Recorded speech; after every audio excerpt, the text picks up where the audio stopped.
Hello, hello, hello, Crossroads, witches, other interesting magical beings, and those that are raising children in magical spaces. We are on episode 3 of the series Growing Up in Circle. Please go check out those previous episodes if you haven't seen them. And of course, if you like all of it, please hit subscribe and like. And if you really, really like me, share the video. The algorithm loves it. And with that said, today we are going to be talking about dragon guards, flower petals, and giving children a meaningful role in magic space, in sacred space, in whatever you're doing. And I want to talk about one of the most easiest ways to include children in magical spaces is by giving them a meaningful job to do. And this is first starting with, children don't need adult rituals. They need participation. They need wonder, and they need to feel like they matter. One of the questions I get asked a lot is, what do you do with children in circle? And I'm always like, well, the answer's simple. You include them. Not by making them sit quiet through an hour-long adult ritual. Not by expecting them to understand deep theological concepts. You simply give them jobs. You give them ownership. You give them a reason to feel like they are part of the magic. Children want to contribute. They want to help. And when you give them a meaningful job, they do rise to the occasion. I really do believe that sometimes adults overcomplicate things. All right? Children don't need complex rituals, long invocations, deep theology, or heavy magical concepts. Children need wonder, play, imagination, stories, participation. For a child pretending to protect the circle from dragons can be just as sacred as an adult's invocation. And this is something that I learned we did in Circle in the Willows with our young ones, is that they got an opportunity to decide if they were going to spread happiness, in which they got a little basket that had flower petals, eco-friendly glitter, other little trinkets, and their job was to go out and prepare the space by spreading happiness there. That was part of our ritual preparation when we were setting up things. We had little ones with baskets just running around and everything. I think in one of the baskets we put like a bubble blower. We had a good time with it and embraced it because it really did set the energy for our space. And the other option that we had was to be a dragon guard. Ooh. And that's where we had taken a flashlight and put a red cloth over it. And that way you could see the dragons. And we would give them the flashlight, and their job was to walk around the edges of the space and make sure that it was safe and that they didn't see any dragons. Now, by giving them these roles, we were teaching our children confidence. We were teaching our children they belonged. They mattered. And we were also teaching them responsibility and community. It is telling our children that they have a place here, that they're important in this gathering. And these can be very, very powerful things to a child without ever saying a word. All right? And this is where, in community spaces, you can do this, and you can also do this in home spaces. The roles are, I'd also like to say, because sometimes we had what we would call fairy baskets, and both boys and girls can be fairy baskets. And for our dragon guards, again, these are non-gendered roles, and that encouraged each child to gravitate toward what they wanted to naturally. And once the children did this, I want to say they were very serious. Our dragon guards took their job seriously, and we had a little box that we kept the dragon lights in. And so they were very excited to show up, and they knew what their jobs were, and they would tell new kids or new adults showing up. And again, you could see that confidence in them.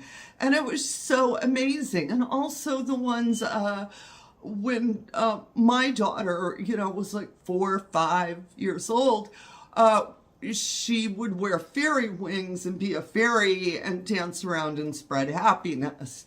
And this also, by these roles, it was never about, no, you can't go talk to people. I would always tell, folks, oh, we had a solstice party and they were fairies. Oh, we're doing whatever we were doing and they were dragons.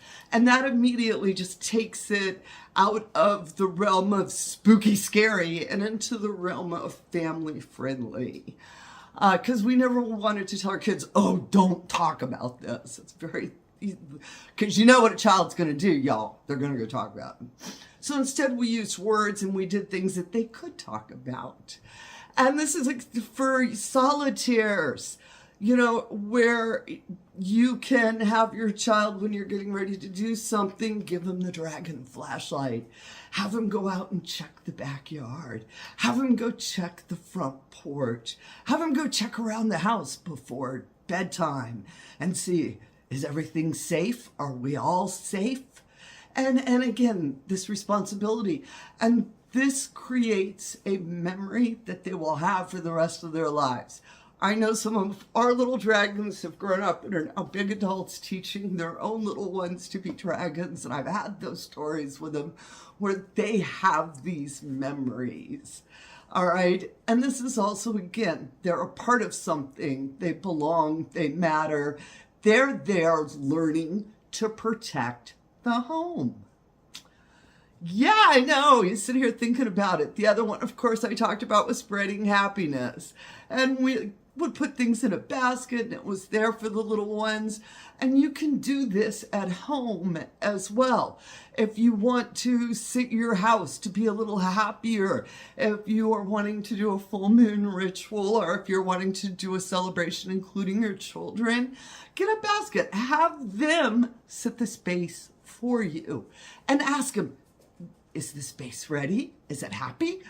And let them be like, yes, it is. Let them decide. And if they need to, tell them, come back and work on it some more until you feel like you got it, Sometimes you got to work hard on that happiness.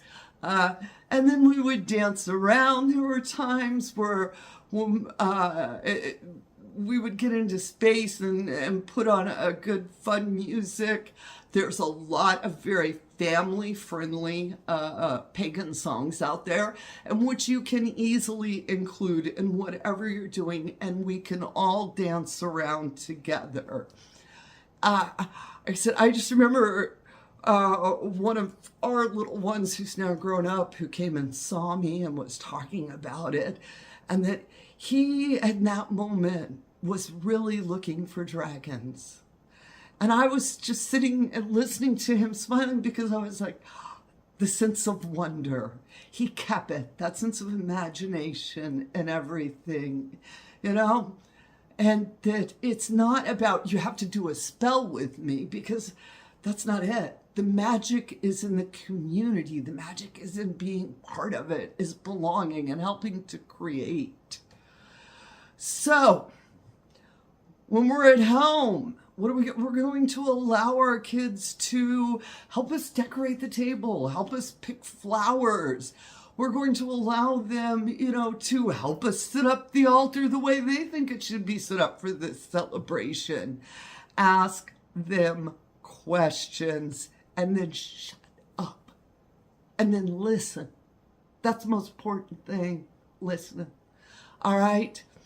And this is as simple as we can take our kids on treasure hunts in the forest was something that we're really lucky we had some woods in the back so we could go wander through the woods, and we would go on a treasure hunt and go find everything that we could and be walking through.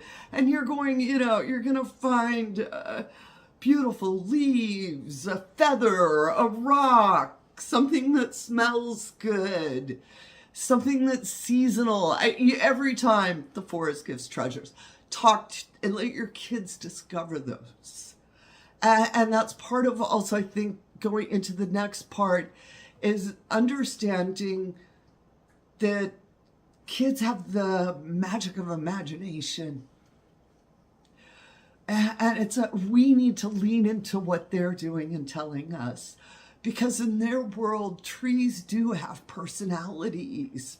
Animals have messages. Clouds tell stories. And dragons just might actually be real. And I don't think it's our job to take any of that away. I think it's our job to protect the sense of wonder that they have for as long as possible.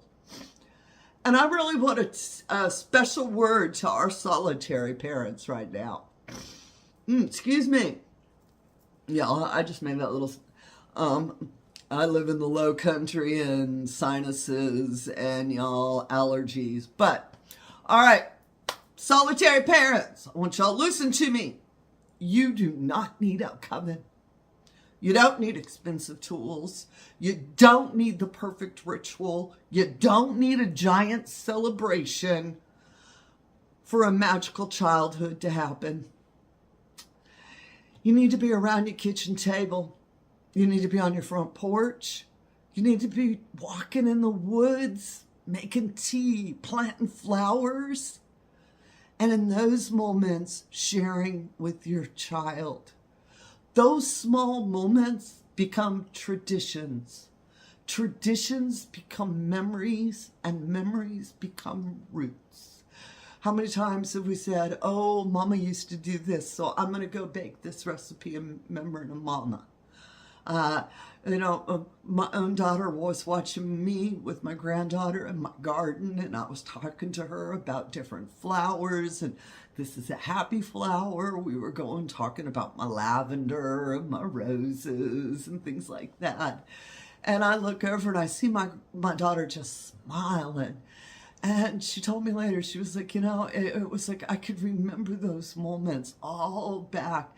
And I'm just so grateful that my daughter's getting those. And so it is about passing it on, the next generation. And I want to end this by talking about chaos, because you're going to have it. You're going to have it, all right? Children are going to be noisy. Children are going to get distracted. They're going to ask questions in the middle of ritual. And they may wander off when they see something interesting, looking over there, go look at that bug. And that's okay. I mean, honestly, that's part of the magic.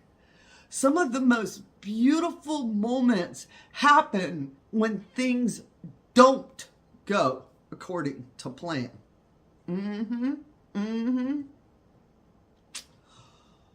We are not teaching our children how to perform rituals.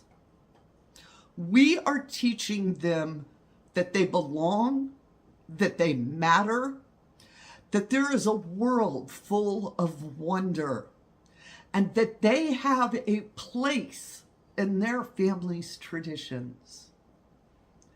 Now, I want y'all to sit here. What are your family traditions? I want y'all to think about that. And you can, in the comments below, if you feel like sharing, please, I'd love to have you share. All right. And, how can you incorporate what I've just discussed into your own family practice? What part stood out to you? What are you thinking? Ooh, I'm going to do that. That's a good one, Taryn. I would like to really know. I'd like to hear this. And if you are raising children in magical household, what is a very important tradition for your family? please share below. Others read it as well. We learn from each other. All right. And let's see. Well, I'm thinking, sometimes the most sacred job in ritual isn't the one leading it. Sometimes it's being the dragon guard. Sometimes it's spreading happiness. Sometimes it's just carrying flowers. And sometimes these little jobs become memories that stay with us for a lifetime. Yeah, and that's what it's about right there, witches. All right. I hope you enjoyed this. Of course, go watch the others if you haven't seen them. Please hit subscribe and like. And of course, I'm Taryn S. I am a Southern Conjuring Folk Witch, House of Witchcraft. We have a virtual group. We have several physical groups, depending if you're lucky enough to be located in those areas. And if you're interested and you want to reach out and you want to come into our space, you can hit that membership below and come into our virtual spaces. The first Thursday of every month, we have an open community Zoom. Anybody can come sit and chat with us, and we'd love to see you. And with that said, get out there, fly those brooms, have a bright, blessed day. And as always, amen, blessed be, ashe, and a bobo.